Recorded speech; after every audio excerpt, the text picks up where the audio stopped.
I'm Pinar Durgun. I'm the Jeanette and Jonathan Rosen Associate Curator and the Department Head of Ancient Western Asian Seals and Tablets. And today we're going to be looking at this object which we lovingly call at the Morgan the Flood Tablet. This is actually the second chapter of a larger epic story of Atrahasis. The story talks about how gods created humans and how later on they realized that they needed to limit the population because humans became too loud, too clamorous. So they send a flood. And one of the gods, Enki, warns our hero Atrahasis to build a boat. So Atrahasis builds a boat and boards two of each animal. The storm lasts about 7 days and 7 nights, and Atrahasis survives this flood. And gods at the end decide to spare humankind. The tablet is dated to the mid-17th century BC, and it was originally written in Iraq. The oldest stories in the Morgan collection are not written down on paper, parchment, or papyri. They're carved into the tiny stone surfaces of seals and impressed on clay cuneiform tablets. It's the earliest writing system in the world. It is not a language, it's a script. It functions similar to how we use the Latin script to write English, Spanish, Italian, or Turkish. Cuneiform is written by impressing a reed stylus into the surface of a damp clay tablet. Later, this tablet can be sun-baked or fired so that it becomes harder.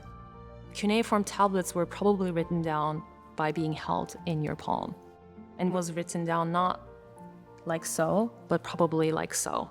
Some depictions show people holding the stylus, so that's the writing implement. I just brought chopsticks with me, but it would be a reed stylus. You could hold it like you're holding a pencil. In some depictions, they show scribes holding it like so. The tablet that we're looking at was written in Akkadian, which became the lingua franca in the second millennium, which means it was the shared diplomatic language.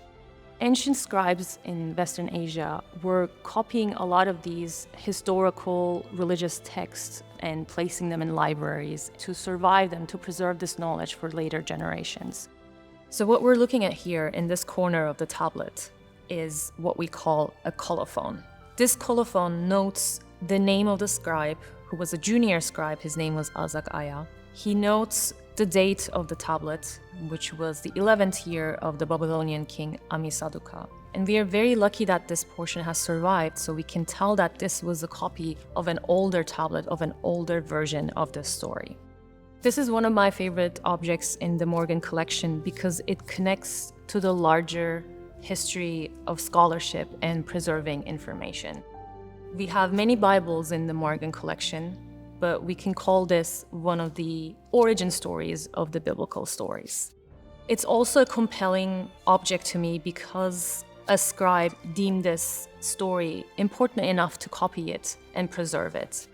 And I think that's what we do at the Morgan Library as well. We collect information, we try to preserve it and share it.